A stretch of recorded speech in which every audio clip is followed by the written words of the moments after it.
اس کے کیا کہتے ہیں کہ کانٹیکسٹ جو ہے نا وہ بتاتا ہے کہ یہ اسماعیل نہیں حضرت اسحاق ہے. مثلا سورہ ہود اور الحجر اور 51 سورہ کے اندر جہاں پہ لکھا وہاں لکھا جب خوشخبری دی گئی اس بیٹے کی تو وہ لیڈی وہ عورت وہ یہ آگے سے جواب دیتی ہے کہ میرے بیٹا کیسے ہو سکتا ہے, ٹھیک, میں ایک تو میں بوڑھی اور اوپر سے بھانج, صحیح, تو یہ حضرت ہاجرہ نہیں کہہ سکتی. صحیح, یہ حضرت سارہ کا سٹیٹمنٹ ہے. 3 ٹائمز قرآن مجید میں یہ لکھا گیا کہ میں ایک تو میں بوڑھی ہوں اور اوپر سے بھانج, میرے بیٹا کیسے ہو سکتا ہے. لیکن اس کو خوشخبری, تو خوشخبری ہے اس صورت میں کہ وہ عورت اگر بوڑھی ہے اور بھانج ہے پھر ہے, تو ہاجرہ تو ایک جوان عورت تھی.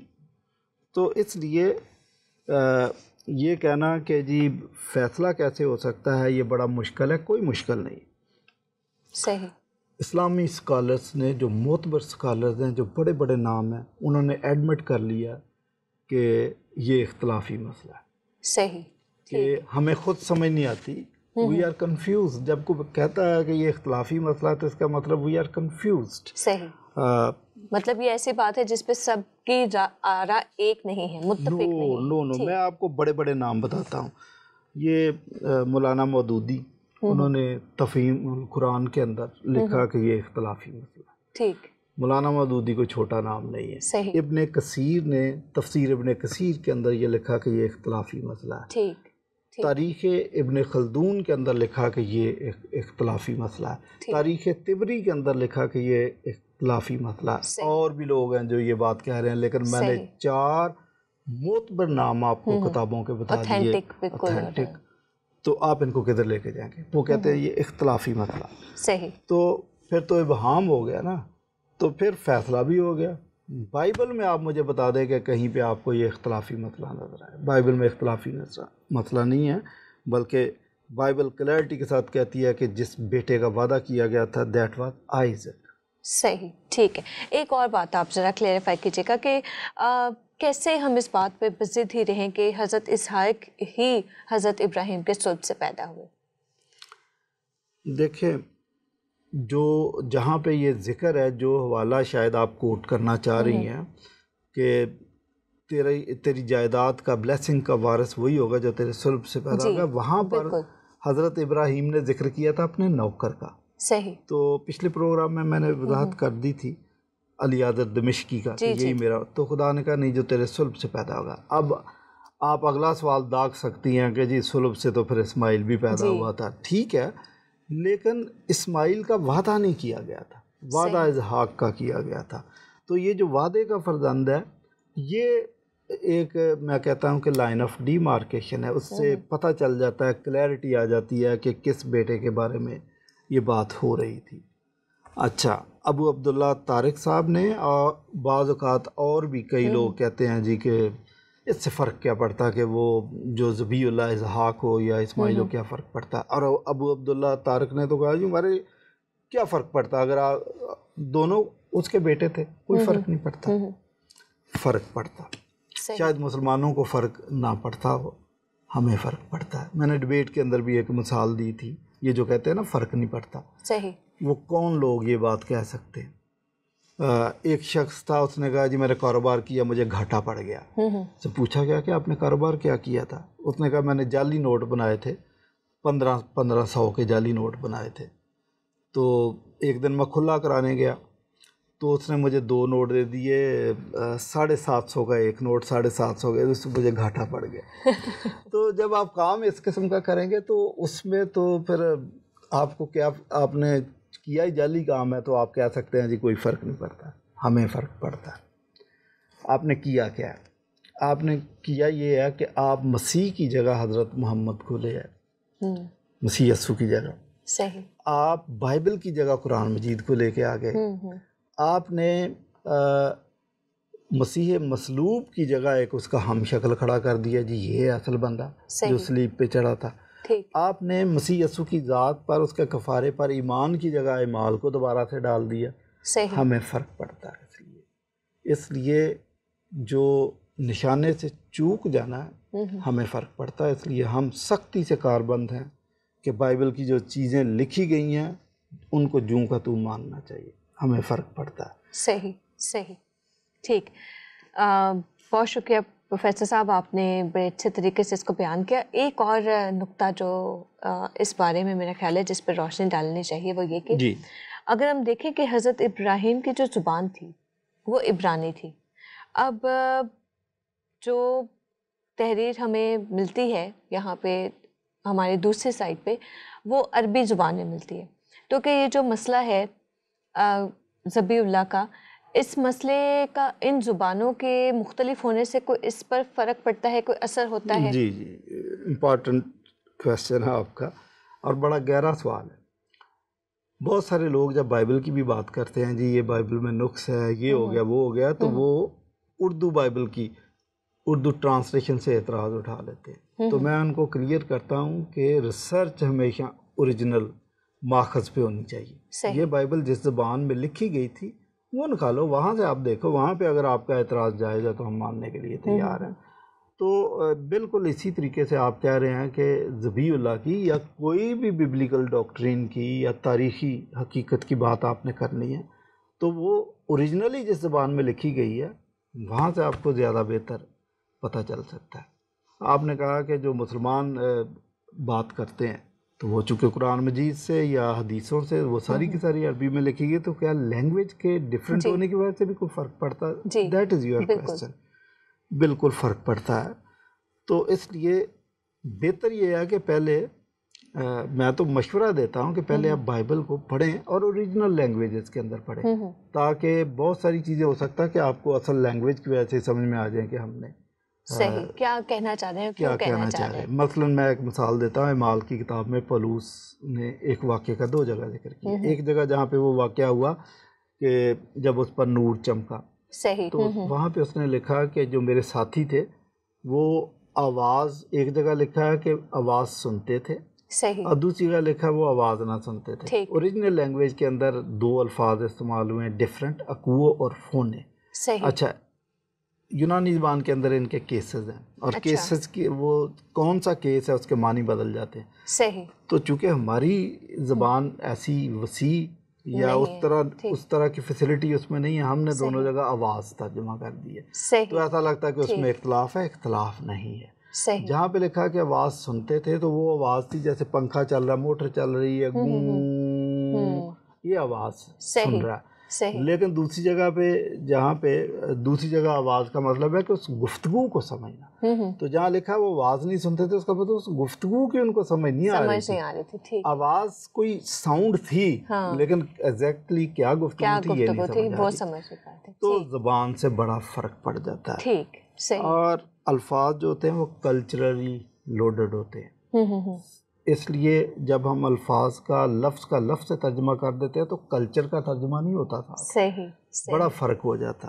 بہت سی چیزیں رہ جاتی ہیں, اس کا اصل ایسنس اگر آپ کبھی اس پہ بھی پروگرام کریں کہ ٹرانسلیشن ایک لینگویج سے دوسرے, تو پورا پروگرام ہو سکتا ہے. جی جی بالکل, ہم اس پہ ضرور. اب میں آپ کو بتاؤں کہ نہ صرف یہ ہے کہ ڈفرینٹ لینگویج کی وجہ سے فرق پڑتا ہے, کسی ایک لینگویج میں بھی ٹرانسلیشن سے فرق پڑ جاتا ہے. خود عربی کا بھی جب انہوں نے ترجمے کی ٹرانسلیشنس کی ہیں تو مبہم باتیں, مثلا ابراہیم کے بارے میں کہ سورہ الصفات کے اندر 100 آیت سے 112 تک جب آپ پڑھیں تو جہاں پہ یہ لکھا ہے کہ حضرت ابراہیم نے کہا کہ مجھے ایک بردبار بیٹا عطا کر, تو جب اس کو خدا نے بیٹا دے دیا, بیٹا چلنے پھرنے کی عمر کو پہنچا, تو ابراہیم نے کہا کہ بیٹا میں نے خواب دیکھا کہ میں خواب میں تجھے اللہ کی راہ میں ذبح کر. صحیح. اچھا, جو عربی کے اندر لکھا نا تو وہاں لکھا ہے کالا یا بنیا. اب ہمارے مسلمان دوستوں نے زیادہ تر جو ترجمہ کیا وہ لکھا ہے کہ پکارا اے میرے پیارے بیٹے, اے میرے بیٹے. کئی تو سمپلی یہ کر دیتے ہیں, کئی کر دیتے ہیں کہ میرے پیارے بیٹے, لیکن کنسٹرکشن یہ بتاتی ہے کہ کالا پکارا یا بنیا اے میرے چھوٹے بیٹے. ٹھیک. بنیا اسم التصغیر ہے. اگر آپ یہ ترجمہ کر رہے ہیں کہ پکارا اے میرے بیٹے, تو ہونا چاہیے تھا کالا یا ابن. صحیح. تو وہاں پہ کالا یا بنیا, تو یہ ٹرانسلیشن مینشن کیا گیا ہے, پراپرلی بتایا. بالکل بالکل صحیح صحیح. تو زبان سے آپ کا کویسچن بالکل صحیح ہے کہ ریسرچ اوریجنل زبان میں ہونی چاہیے. تو ہو سکتا ہے کہ آپ جو سوالات اٹھا رہے ہیں یہ سوالات آپ کے پڑھنے کے دوران خود ہی دب جائے. ٹھیک ان کا خود ہی جواب مل جائے. دوسری ایک بات جو ابو عبداللہ صاحب نے جو ہے اپنی ڈبیٹ کے دوران یہ کہی کہ خدا تعالیٰ نے دونوں بیٹوں کے ساتھ یکساں سلوک رکھا. تو کیا اسلامی ماخذ اس بات کی تائید کرتے ہیں کہ واقعی میں ایسا تھا کہ دونوں بیٹوں کے ساتھ بالکل یکساں برابر کا سلوک خدا تعالیٰ نے رکھا؟ دیکھیں جہاں تک سلوک کی بات ہے تو سلوک تو خدا کا نسل انسانی کے ساتھ بالکل برابر کا ہی ہے. وہ تو میں نے پہلے بتایا خدا کسی کا طرفدار نہیں ہے، نہ اس کو ہونا چاہیے. سم ٹائم ہمیں بعض واقعات ہم دیکھتے ہیں تو ہم مس انڈرسٹینڈ کر جاتے ہیں. مثلا عیساؤ اور یعقوب ان کی جو پہلی نسل ہے تو وہاں پہ ہم دیکھتے ہیں کہ ایسا لگتا ہے کہ جیسے ہمارے مسلمان دوست اس کو سمجھتے ہیں کہ شاید یعقوب نے عیساؤ کا حق چھین لیا تھا. چھینا نہیں تھا، عیساؤ نے اپنے پہلوٹے ہونے کے حق کو خود ٹھوکر مار دی تھی. تو جب ٹھوکر مار دیا تو خدا نے یقیناً اس بات کا برا بنایا، تو پھر خدا نے اس حق کو یعقوب کی طرف ٹرانسفر کیا یا ہونے دیا. تو یہ آپ کے سمجھنے میں مسئلہ ہے. تو آپ یہ دیکھیں کہ بڑی کلیئرٹی کے ساتھ لکھا ہے. عیساؤ نے کہا میں نے اس حق کو کیا کرنا بھائی، تو حق بھی لے لے، تو مجھے صرف یہ دال دے دے. دال کے وجہ سے اس نے اپنا حق بھیج دیا تھا. جی اور بائبل نے کلیئر لکھا کہ اس طریقے سے اس نے اپنے اس حق کی تحقیر کی. اچھا پھر حابل اور قائن کے بارے میں ایک بندہ ہے، اس نے خود ہی خدا کے اس کو میں کہتا ہوں ایٹریبیوٹس کو صحیح طریقے سے سمجھا نہیں، اور اس کو وارننگ دی گئی، اس نے اس وارننگ کو سیریس نہیں لیا. قائن کو خدا نے کہا تھا کہ دیکھ گناہ تیرے دروازے پہ دبکا بیٹھا ہے اور تیرا مشتاق ہے، پر تو اس پر غالب ہے. اس نے اس وارننگ کو سیریس نہیں لیا تو اس لیے پھر اپنے بھائی کا قتل کر دیا. تو وہاں یہ کہنا جی کہ پھر خدا نے شاید سلوک یکساں نہیں کیا، خدا نے تو یکساں سلوک کیا تھا. اب اپنی بدعمالی کی وجہ سے آپ خدا کے غضب کو مانگ رہے ہیں تو آپ کی اپنی مرضی. اچھا اسماعیل اور اسحاق کے بارے میں بھی یہی ہے کہ خدا نے جب آپ یہ دیکھیں کہ جہاں تک بلیسنگ کی بات ہے تو خدا نے کہا ٹھیک ہے میں اس کو بھی بلیسنگ دینے کے لیے تیار ہوں، لیکن برگزیدگی کی وجہ سے، اس وعدے کی وجہ سے ظاہر ہے کہ اسپیشل جو بلیسنگ تھی وہ اسحاق تک کی محدود رہی. تو ہمیں ان ساری چیزوں کو سمجھنا ہے کہ خدا کی برگزیدگی جو اس کو آپ چیلنج نہیں کر سکتے کہ جی آپ نے اس کو کیوں چن لیا، آپ یہ والا رول مجھے ہیرو کا دے دیں. ایسا نہیں آپ کر سکتے. خدا کے سامنے تو ایٹ لیسٹ نہیں کر سکتے. ہاں شاید انسان کے سامنے آپ کریں. کوئی فلم بن رہی ہے تو آپ کریں جی ہیرو کا رول مجھے دے دیں وغیرہ وغیرہ. خدا کے سامنے نہیں. اچھا اگر ہم اس ڈبیٹ کو دیکھتے ہیں تو اس ڈبیٹ میں ہمیں مولانا ابو عبداللہ صاحب کا ایک اور دعویٰ نظر آتا ہے کہ جو حضرت بی بی حاجرہ تھی اور جو حضرت بی بی سارہ تھی، ان دونوں کا جو درد تھا، غم تھا، خدا تعالیٰ کے نزدیک ایک ہی جیسا تھا، اور خدا تعالیٰ نے ان دونوں کے درد و غم کو سنا. کیا بائبل مقدس اس بات کی تائید کرتی ہے؟ دیکھیں جب حاجرہ کی بات ہے یا تو ٹھیک ہے، کسی حد تک یہ بات درست بھی ہے کہ خدا نے تو سنا، اور خدا تو فریاد کو سنتا ہی ہے، اس میں تو کوئی شک نہیں ہے. لیکن اگین اس کا یہ مطلب آپ ہرگز نہ لے لیں کہ وہ برگزیدگی کے اندر شامل ہو گیا تھا. حضرت حاجرہ یا حضرت اسماعیل برگزیدگی کے اندر کبھی داخل نہیں ہوئے. وہ جو وعدہ تھا وہ وعدہ خدا نے وہ بات بڑی کلیئرٹی کے ساتھ کہی کہ یہ جو بلیسنگز ہیں یہ حضرت اسحاق کے ساتھ ہیں اور تیری نسل حضرت اسحاق کے ساتھ ہی کہلائے. وہ بلیسنگز اسی میں چلیں گی، اس میں کوئی ابہام نہیں. صحیح. اچھا دوسری بات یہ کہ جس طرح کہ بائبل مقدس ہمیں بتاتی ہے کہ خدا تعالیٰ نے بی بی سارہ کا نام تبدیل کیا، تو کہ اسی طرح سے جو ہے بی بی حاجرہ کا اور حضرت اسماعیل کے نام بھی تبدیل کیے. کیا بائبل مقدس اس بارے میں اس بات کی تائید کرتی ہے یا کچھ اور؟ آپ اس بارے میں کویسچن وہی ہے جو بار بار آ رہا ہے کہ اسپیشل نیشن، اسپیشل فیور، خدا کی برگزیدگی.